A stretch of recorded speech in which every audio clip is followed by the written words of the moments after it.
Hello students, physics मध्ये आपलं rotational dynamics चालू आहे. Okay. Now, yesterday I gave you the introduction about the rotational motion. Okay. त्यात आपण काही रिव्हिजन केली जी 11th स्टँडर्ड मध्ये आपली झाली होती. Okay. Today we'll continue with that. Okay. So if you remember in yesterday's lecture I taught you a point, okay, called moment of inertia. Okay. तुम्हाला आठवत असेल तर linear motion, okay, the inertia present in linear motion is mass. Okay.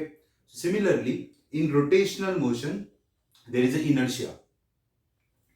म्हणजे rotational मोशनला oppose करणारा एक force आहे that is called as moment of inertia. Okay. So today we are going to find out the definition of moment of inertia. हे आपलं target आहे. Okay. But how we are going to start? We are going to start with a derivation of kinetic energy. Okay. म्हणजे आपण kinetic एनर्जीच्या डेरिव्हेशननी सुरुवात करणार आहे and then we are going to define moment of inertia. ठीक आहे. So we'll start with the derivation. Now pay attention. The heading is very easy. Kinetic energy of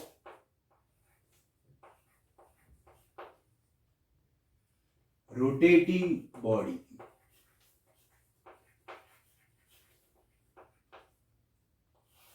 So this is the name. Kinetic energy of rotating body. Okay. So we are interested in finding the kinetic energy of rotating body. ठीक है. Now, before starting the derivation सुरुवात करायच्या अगोदर, okay, there are two things which you must understand. Okay.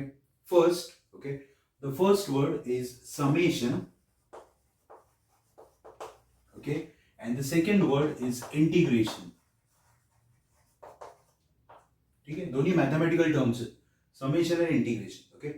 So integration कधी करायचं आणि summation कधी करायचं हे आपल्याला कळलं पाहिजे. ओके. सो ज्या वेळेस प्रत्येक पार्टिकलची क्वांटिटी डिफरंट असेल त्यावेळेस तुम्ही इंटिग्रेशन नाही करू शकत. You have to carry out summation. Okay. पण जेव्हा प्रत्येक क्वांटिटी सेम असेल आणि तुम्हाला कंबाईन इफेक्ट काढायचा असेल you can go for integration. Basically integration is a special type of summation. Okay. म्हणजे जर तुम्हाला एका क्लासरूम मधल्या सगळ्या मुलांचं मार्क्स काढायचं असेल तर तुम्ही असं नाही करू शकत एकाचं मार्क्स घेतलं आणि इंटू नंबर ऑफ स्टुडंट्स केले, कारण प्रत्येकाचं वेगवेगळं आहे. मग तिथे तुम्हाला प्रत्येकाचं मार्क्स काढून ते ऍड करावं लागेल. That is summation. पण तेच जर का क्लासमध्ये बेंचेस आहेत 20 बेंचेस आहेत त्याचं मार्क्स काढायचे आणि ते आयडेंटिकल आहेत तर तुम्ही एका बेंचचं मार्क्स काढून इंटू 20 करू शकता. That is integration. Okay. So summation कधी करायचं? When the individual particle have different quantities, go for summation. When all the individual particles have same quantity, go for integration. Okay, remember this. This will be very helpful to you in derivation. Okay. So आपल्याला equation काढायचे kinetic energy of rotating body. Okay. So I will take a body first. Okay. So this is the rigid body. Okay. Now what do you mean by rigid body? A body, okay, in which particles do not change their position with respect to each other even if you apply force. Okay. म्हणजे या बॉडीमध्ये भरपूर particles आहेत. there are a lot of particles but those any two particles will not change their position with respect to each other. ते त्यांची जागा नाही बदलणार जरी तुम्ही फोर्स लावला तर. Okay. That body is rigid. Non rigid काय असते? जिथे बॉडीमध्ये पार्टिकल्स जागा बदलतात. Example is elastic bodies. They are non rigid. Okay. Stone rigid. Okay. बर. रिजिड बॉडीला रेग्युलर शेप पण असतो, इररेग्युलर शेप पण असतो. Okay. Rigid body can have any shape, regular as well as irregular. आता मी जी ड्रॉ केली आहे that is a rigid body having irregular shape. Okay. What we are going to do, आपल्याला कायनेटिक एनर्जी काढायची पण कुठल्या बॉडीची काढायची? Rotating body. So body must rotate आणि जर बॉडी रोटेट व्हावी अशी तुमची इच्छा असेल तर there must be a axis of rotation. This line is a axis of rotation. Okay. So what that line indicates? Axis of rotation. Okay.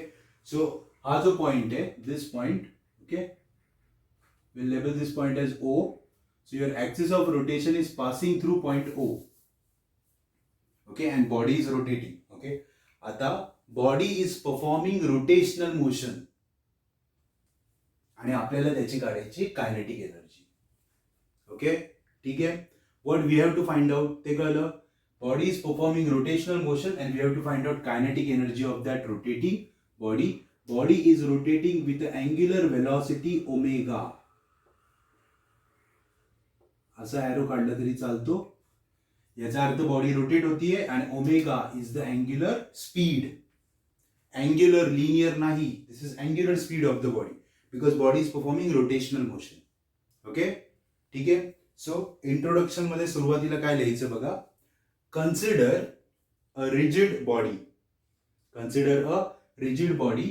Okay, which is rotating about an axis passing through point O with constant angular velocity omega. Okay, with constant angular velocity omega. ठीक आहे, सुरुवात कळली. आता पुढे. Okay, this body is made up of what? Particles. बॉडीच्या आतमध्ये काय? Particles आहेत. किती पार्टिकल आहेत? There are n number of particles. You can count them. Okay, so consider a first particle.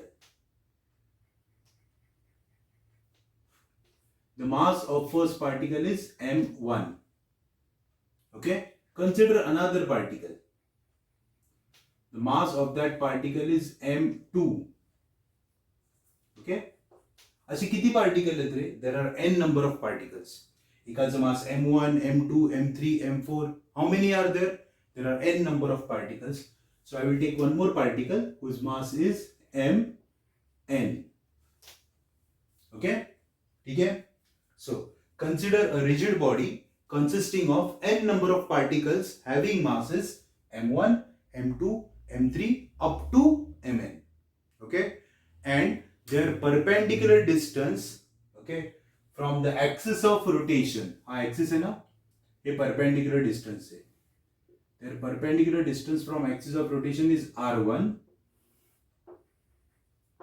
r2 up to rn. Okay, समजलं. Okay, बघा बॉडीमध्ये किती पार्टिकल आहेत? भरपूर आहेत. आपण सगळे पार्टिकल कन्सिडर करू शकतो का? नाही. मग आपण 2-3 घेतले. एक पहिला पार्टिकल, एक दुसरा पार्टिकल आणि एक शेवटचा particle, nth particle. Okay, so m1, m2 is the mass of particles. Okay, and their perpendicular distance from axis of rotation is r1, r2. Okay, ठीक आहे, अप टू rn, कारण आपण n पार्टिकल्स कन्सिडर केले. ठीक आहे. आता now I want you to concentrate on each and every particle. तुम्ही ना सगळ्या पार्टिकलचा विचार नका करू. Do not think about all the particles at a time. Think about one particle. एकाचाच विचार करा. मी दुसरी डायग्राम काढतो बघा इकडे. Okay, this is axis. हा पॉइंट O आहे आणि इथे एक पार्टिकल आहे m1 आणि हे डिस्टन्स आहे r1. चालेल. आता बॉडी जेव्हा गोल फिरेल, body will perform rotational motion. Particle will move in circle ना. बॉडी रोटेट होतीये बरोबर आहे, पण एका पार्टिकल कडे बघितलं तर तो कुठलं मोशन करतोय रे? सर्क्युलर. दुसरा पार्टिकल सर्क्युलर. सो जेव्हा तुम्ही सी बघा, बॉडीचा विचार नका करू, पार्टिकलचा विचार करा. एका पार्टिकल कडे बघितलं तर असं दिसतं की यार तो गोल फिरून परत तिथे झाला. आणि अशा सगळ्या पार्टिकलचा विचार केला तर they all are performing circular motion and the whole as a whole total we call it as rotational motion. Okay, म्हणजे एक पार्टिकल आहे ना, तो सर्कल मध्ये फिरतोय. ओके, म्हणजे हे झालं ते सर्कल आणि हा झाला पॉइंट O आणि हे झालं मास m1 which is moving in a circle. मग सर्कल म्हटल्यावर त्याला रेडियस आली म्हणजे डिस्टन्स आलं r1. ओके, पण तो जर का गोल फिरतोय म्हणजे ते सर्क्युलर मोशन झालं. मग त्याला अँग्युलर वेलॉसिटी आहे. किती अँग्युलर वेलॉसिटी? ओमेगा. ओके, ठीक आहे. पण त्याला लिनियर वेलॉसिटी पण आहे. How to show linear velocity? Draw tangent and that linear velocity is v1. Okay, आता नीट बघा, प्रश्न नीट ऐका. बॉडीमध्ये किती पार्टिकल्स आहेत? There are n number of particles. प्रत्येकाचं मास सेम आहे? नाही. m1, m2 नाव नसतं दिलं. सगळ्यांचं सेम असतं तर m लिहिलं असतं ना मी. m1, m2 मास सेम नाहीये. ओके, प्रत्येक पार्टिकलची अँग्युलर वेलॉसिटी सेम आहे का डिफरंट आहे? सेम आहे. अँग्युलर व्हेलॉसिटी सेम आहे सगळ्यांची, कारण बॉडी फिरताना असं होत नाही हा पुढे गेला हा मागे राहिला. All are moving at the same time. Angular व्हेलॉसिटीचा फॉर्म्युला काय? Omega is equal to 2π/t. प्रत्येकाला राऊंड मारायला तेवढाच वेळ लागेल ना, म्हणजे टी सगळ्यांचं सेम आहे म्हणजे ओमेगा सगळ्यांचं सेम आहे. So all the particles have same angular velocity. परत एकदा ऐका, all the particles have same angular velocity. Okay. दुसरा प्रश्न, what about their linear velocity? Linear velocity म्हणजे व्ही. व्हीचा फॉर्म्युला आहे आर ओमेगा. ओमेगा सगळ्यांचा सेम आहे, मग व्ही सेम आहे का? नाही, कारण व्ही आर वर डिपेंड आहे. ओके. सो व्ही सेम नाहीये, प्रत्येकाचा ओमेगा सेम आहे, पण V, omega is angular velocity और angular speed, v is linear velocity which is not same because it depends upon r, आणि प्रत्येकाचं अंतर सेम नाहीये. ओके. म्हणजेच when a body or when a particle is performing rotational motion, okay, all the particles have same angular speed, but all the particles have different linear speed. Same angular speed, different linear speed. Okay. ठीक आहे, हे समजलं. म्हणजे जर का तुम्ही घरात आपल्या पंखा आहे, इकडे बघा, पंख्याला 3 ब्लेड्स आहेत आणि पंखा फिरायला लागला, आणि इथे एक पार्टिकल आहे आणि इथे एक पार्टिकल आहे, याचं नाव ए, याचं नाव बी आहे. जेव्हा फॅन फिरायला लागेल पार्टिकल्स पण फिरायला लागतील ना, मग या दोन्ही पार्टिकलचा लिनियर स्पीड सेम आहे का? नाही, पण अँग्युलर स्पीड सेम का? कारण दोघं एकाच ब्लेडवर आहेत ना. सो दोघांचा ओमेगा सेम आहे, पण दोघांचा व्ही सेम नाहीये का? इथे रेडियस एवढीच आहे, इथे जास्त आहे. So linear speed is different for all particles, but angular speed is same for all particles. Okay, this is a very important point to remember. Okay, एकदा तुम्हाला हे कळलं ना, डेरिव्हेशन लगेच कळलं. डेरिव्हेशन मॅथमॅटिकल स्टेप्स असतं, बाकी काही नसतं. Okay. So here it is clear that every particle has same angular speed but different linear speed. Okay. And I am going to start my derivation with linear speed. बघा इकडे, इथे लिहिलं मी linear velocity of particles is linear velocity of particle. प्रत्येक पार्टिकलची मला linear velocity पाहिजे. Okay. चला मी आलो पहिल्या पार्टिकलकडे. I came to the first particle. Okay. काय मास आहे त्याचं? m1. डिस्टन्स म्हणजे रेडियस काय त्याची? r1. Angular speed omega. काय फॉर्म्युला आपला? v is equal to r omega. सगळ्यांना माहिती formula? v is equal to r omega. आपण पहिल्या पार्टिकल बद्दल बोलतोय, r1 v1. ओमेगा सगळ्यांचा सेम आहे. So this is linear velocity of which particle? First particle. Can you right linear velocity of second particle? v2 is equal to r2 omega. Can you write down linear velocity of nth particle? Direct nth vn is equal to अंतर किती रे? rn into omega. Okay. So मी सगळ्या पार्टिकल्सची linear velocity लिहून घेतली. Okay. समजलं? आता तुम्ही म्हणाल why you are writing linear velocity? Okay. Then you should think about what we have to find out. We have to find out kinetic energy. आपल्याला कुठली एनर्जी काढायची? Kinetic energy. ओके. जर तुम्हाला कायनेटिक एनर्जी काढायची असेल तर सगळ्यांना माहिती आहे कायनेटिक एनर्जीचा फॉर्म्युला काय आहे? Half M V square. Okay. So here I write down the kinetic energy of particles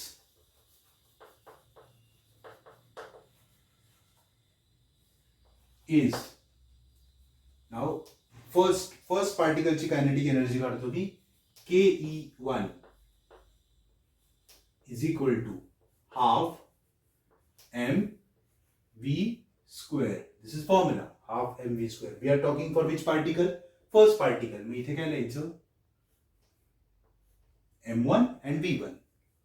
Okay. So we are calculating kinetic energy of first particle. So इथे मी लिहिलं m1 v1. ठीक आहे. पुढे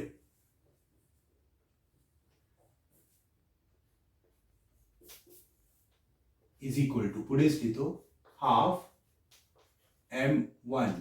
चालेल? आता हा कोण आहे रे? V1. V1 is which velocity? Linear. काय linear velocity? V1 is equal to R1 omega. Substitute करा. V1 च्या जागी काय लिहिलं आपण? R1 omega. ठीक आहे. पण इथे काय आहे त्याचा? स्क्वेअर. स्क्वेअर करून टाक.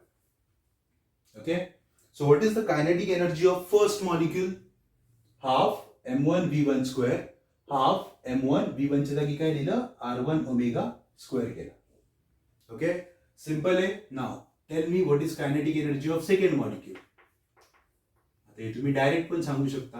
Half m2 v2 square which is equal to half m2 v2 ला काय लिहिणार? R2 omega square. ओके. ठीक है. So we wrote kinetic energy of first molecule, okay, and we wrote kinetic energy of second molecule. पहिल्याची झाली, सेकंडची झाली. Okay. Now can you write down kinetic energy of nth molecule? Directly kinetic energy of nth molecule काय येणार रे? is equal to half m n v n square equal to half m n r m n r n omega square. ठीक आहे. Okay. So काय केलं आपण बघून घ्या एकदा. We wrote kinetic energy of each and every molecule. आपण प्रत्येकाची कायनेटिक एनर्जी लिहिली. पहिल्यांदा आपण फर्स्ट पार्टिकलची लिहिली. Okay. Then we wrote second particle, then we wrote nth particle. So now we have kinetic energy of all the particles. Okay. Now important thing. Okay.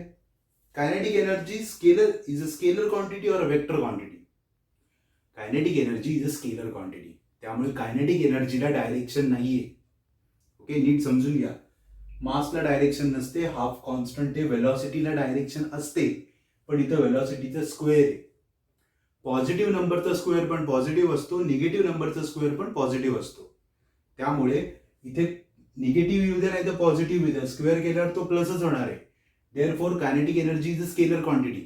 So there is no worry about your direction. इथे डिरेक्शनचा विचार करायची गरज नाहीये. Because energy is scalar. बघा आपल्याकडे एक rigid body आहे. त्याच्यामध्ये खूप सारे पार्टिकल्स आहेत. ओके. आणि प्रत्येक पार्टिकलची कायनेटिक एनर्जी डिफरंट आहे. Every particle has a different kinetic energy. Okay. याची कायनेटिक एनर्जी फर्स्टची आहे, ही सेकंडची, ही nthची आहे. ओके. मला पूर्ण इथं बघा मला कायनेटिक एनर्जी कुणाची पाहिजे? Rotating body. मला बॉडीची पाहिजे, पार्टिकल्सची नकोय. तुम्ही काढून दिली मला, पण कुठली काढून दिली? पार्टिकल्सची काढून दिली. You calculated kinetic energy of each and every particle. I want kinetic energy of whole body. मला पूर्ण बॉडीची पाहिजे, एकेका पार्टिकलची नकोय. सो जर तुम्हाला पूर्ण बॉडीची कायनेटिक एनर्जी पाहिजे असेल तर या सगळ्यांची ऍडिशन करा. Okay. So now I will find out the total kinetic energy. बघा इकडे लिहितो. Total kinetic energy of body. Okay. So total kinetic energy काढू बॉडीची आपण. बघा काय येणार? Kinetic energy is equal to kinetic energy 1 plus kinetic energy 2 plus dash dash dash kinetic energy n. सगळ्यांची ऍडिशन करायची. ओके. चला ऍडिशन करू. बघा काय पहिलं equation. Half m1 r1 square omega square plus half m2 r2 square omega square plus dash dash dash half mn rn square omega square. मी सगळ्यांची addition करून टाकली. चालेल. आता या सगळ्यांमध्ये कॉमन काय दिसतंय रे? तर मला हाफ आणि ओमेगा स्क्वेअर कॉमन दिसतोय. ओके. सो मी त्याला बाहेर काढतो. बघा आता सगळ्या मेजॉरिटी मॅथमॅटिक्सच्या स्टेप्स आहेत. ओके. मग लक्ष द्या. आता kinetic energy is equal to half omega square. काढला कॉमन. काय राहिलं m1 r1 square plus m2 r2 square plus dash dash dash dash mn rn square.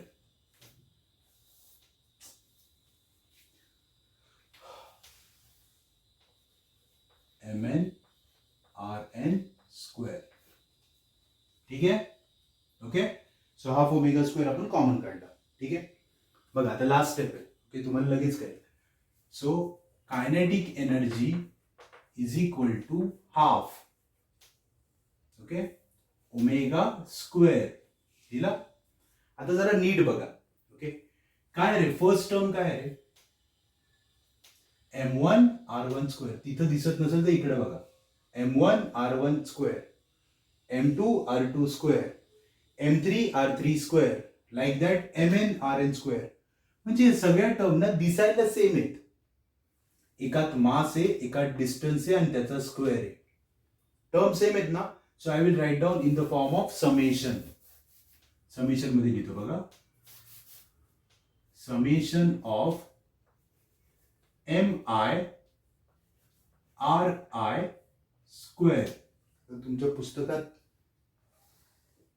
mi ri square where I takes values from I ची पहिली value काय रे 1 आणि शेवटची काय n. कळलं. ही जी टर्म आहे ना, हा जो ब्रॅकेट आहे ना m1 r1 square plus m2 r2 square dash dash dash mn rn square, त्याला मी समेशनच्या फॉर्मॅट मध्ये लिहिलं. चालेल. ओके, आता मी हेच इक्वेशन परत लिहितोय. नीट बघा, काही वेगळं करत नाहीये. Kinetic energy is equal to half summation of mi ri square where I takes values from 1 to n. दिला. आणि कोण राहिला omega square. Okay, so this is what I got okay in my derivation. Okay, so this is the kinetic energy of my molecule. ठीक आहे. आता बघा, हे कुठलं मोशन चालू आहे रे रोटेशनल मोशन. म्हणून तुम्हाला फक्त कळावं म्हणून मी इथं ROT लिहितो. ओके, म्हणजे how to read this. Kinetic energy of rotational motion is equal to half summation of mi ri square where I takes values from 1 to n omega square. ठीक आहे. डेरिवेशन कळलं सगळ्यांना. ओके, बघा हे सगळं maths आहे, ह्याच्यात खूप मोठं लॉजिक नाहीये. ओके, आता हे कुठलं मोशन आहे रे. This is all rotational motion. Now you tell me what is kinetic energy of translational motion, म्हणजेच लिनियर मोशन. तर त्याचा फॉर्म्युला असतो हाफ m v स्क्वेअर. सगळ्यांना हा फॉर्म्युला माहिती आहे. Kinetic energy of translational motion is half m v square. Okay, चला आता कंपॅरिझन करा. ओके, हे आहे ट्रान्सलेशनल म्हणजे लिनियर मोशन, हे आहे rotational motion. Linear rotational compare करा. चला काय दिसते कंपेअर केलं. सर इथे हाफ आहे, इथे पण हाफ आहे, बरोबर. सर हे ट्रान्सलेशनल मोशन आहे, म्हणजे इथे कुठली वेलॉसिटी पाहिजे लिनियर वेलॉसिटी. हे कुठलं मोशन आहे रोटेशनल, मग कुठली वेलॉसिटी पाहिजे अँग्युलर आहे ना. म्हणजे हाफच्या जागी हाफ आहे, व्ही स्क्वेअरच्या जागी ओमेगा स्क्वेअर आहे. ओके, मग मला सांगा मासच्या जागी कोण आहे. मासच्या जागी हा ब्रॅकेट आहे. ओके, कळते का कंपॅरिझन. हाफच्या जागी हाफ आहे, व्हीच्या जागी ओमेगा आहे. पण व्हीच्या जागी ओमेगा का आला ते कळते आपल्याला, कारण हे लिनियर मोशन आहे, इथे लिनियर वेलॉसिटी असते. हे रोटेशनल मोशन आहे, इथे अँग्युलर वेलॉसिटी असते. हा, मग मासच्या जागी कोण आहे. मासच्या जागी ती टर्म आहे सर, बरोबर. ओके, बर what is mass in linear motion. Mass is inertia. म्हणजे मास कुणाचं काम करतो लिनियर मोशन मध्ये इनर्शियाचं. मग ती टर्म कशाचं काम करणार रोटेशनल मोशन मध्ये इनर्शियाचं. सो ही जी टर्म आहे this term is a inertia in which motion rotational motion. आणि कालच सांगितलं होतं त्या इनर्शियाला आपण म्हणतो मोमेंट ऑफ इनर्शिया. आणि त्याचं सिम्बॉल पण काल सांगितलं होतं आय. सो मला सांगा आता आयचा फॉर्म्युला काय. I is equal to summation of mi ri square, where I takes values from 1 to n. Okay, म्हणजे ही जी टर्म आहे, this term in rotational motion is moment of inertia. Okay, आता कंपॅरिझन तुम्ही करू शकता. आता मी फॉर्म्युला लिहितो. Kinetic energy of rotational motion is equal to half I omega square. आता हा फॉर्म्युला आणि हा फॉर्म्युला तुम्ही कंपेअर करा. This is kinetic energy of translational motion, this is kinetic energy of rotational motion. हाफच्या जागी हाफ, एमच्या जागी आय, व्हीच्या जागी ओमेगा. म्हणून मी म्हणतो की हे सिमिलर आहे, हे सेम नाहीये, सिमिलर आहे. लिनियर मोशन मध्ये लिनियर वेलॉसिटी, रोटेशनल मोशन मध्ये अँग्युलर वेलॉसिटी. लिनियर मोशन मध्ये इनर्शियाचं काम कोण करतो? मास. रोटेशनल मोशन मध्ये इनर्शियाचं काम कोण करतो? Moment of inertia. त्याचं सिम्बॉल आहे आय. ओके, मग आयचा फॉर्म्युला बघा. आयचा फॉर्म्युला आहे समेशन ऑफ MI/RI स्क्वेअर. म्हणजे मोमेंट ऑफ इनर्शिया फक्त मासवर डिपेंड आहे का? नाही. It depends upon mass and perpendicular distance from axis of rotation. Okay, म्हणजे when you are trying to perform a rotational motion, जेव्हा तुम्ही रोटेशनल मोशन करताय तेव्हा त्याच्यामध्ये जो ऑपोजिशन आहे त्याचं नाव आहे मोमेंट ऑफ इनर्शिया. अँड तो फक्त मासवर डिपेंड नाहीये. Moment of inertia depends upon mass and perpendicular distance from axis of rotation. This is the definition of moment of inertia. Okay, बघा आपली दोन्ही कामं झाली. दोन्ही कामं काय? फर्स्ट आपल्याला कायनेटिक एनर्जीचं इक्वेशन मिळालं. कुठल्या मोशन मधलं? रोटेशनल मोशन मधलं. So we got kinetic energy of rotating body which we wanted. Okay, second we got the equation of inertia. I is equal to this summation of MI/RI square. Okay, where I takes values from 1 to n. म्हणजे जे काम मास करतं कशात? Translational motion मध्ये, तेच काम rotational मध्ये कोण करतो? आय. पण आय हा कुणावर डिपेंड आहे? मास आणि डिस्टन्स. कुणापासून? ऍक्सिस पासून, कारण हे रोटेशनल आहे ना. Okay, so here we finish two important things. Okay, एकाच डेरिव्हेशन मध्ये दोन पर्पज सॉल्व्ह झाले आपले. We got equation of kinetic energy also, and second we got the definition of moment of inertia. आपल्याला मोमेंट ऑफ इनर्शियाची definition पण मिळाली. Okay, so तुमच्या बुकमध्ये एक डेफिनेशन आहे, मी तीच वाचून दाखवतो. ओके, बघा, हे हाच फॉर्म्युला लिहिलाय. Okay, I is defined to be the rotational inertia or moment of inertia. मी खाली दोन्ही नावं सांगितली होती, rotational inertia or moment of inertia of the object about the given axis of rotation. Okay, so it means it is clear that moment of inertia depends upon two things. Okay, mass and square of perpendicular distance from axis of rotation. Okay, मग definition तुम्ही असंही म्हणू शकता, moment of inertia of a body about an axis is defined as sum of, summation आहे ना, sum of product of, या दोघांचं product आहे ना, sum of product of mass of each particle and square of perpendicular distance from axis of rotation. Okay, so moment of inertia of a body about an axis of rotation is defined as sum of product of mass of each particle and square of perpendicular distance from axis of rotation. So this is the definition of moment of inertia. Okay, ठीक आहे. आता काही छोट्या गोष्टी ज्या खूप सोप्या असतात, जे तुम्ही सांगू शकता मला, याचं युनिट काय असेल इनर्शियाचं? Unit of inertia will be mass म्हणजे केजी आणि डिस्टन्स स्क्वेअर म्हणजे metre square. So the SI unit is KG metre square. Can you write dimension? LMT. Time नाहीये, time 0, L2M1. These are the dimensions. Okay, so in today's lecture we talked about moment of inertia and kinetic energy of body. आता तो जो moment of inertia आहे ना, तो बऱ्याच गोष्टींवर depend आहे. म्हणजे बघा, एक समजून घ्या, लिनियर मध्ये कोण इनर्शिया? मास. लिनियर मोशन मध्ये एकच इनर्शिया आहे, मास. रोटेशनल मध्ये कोण इनर्शिया आहे? आय, म्हणजे मोमेंट ऑफ इनर्शिया. पण तो फक्त मासवर नाही, डिस्टन्सवर पण डिपेंड आहे ना. मग डिस्टन्स बदललं की इनर्शिया बदलतो. मग डिस्टन्स कधी बदलेल? ऍक्सिस बदलल्यावर ना. So when you change axis of rotation, this value will change. Okay, हे आपण डिटेल मध्ये शिकणार आहे in next lecture. So today we had done a very important derivation called kinetic energy of rotating body.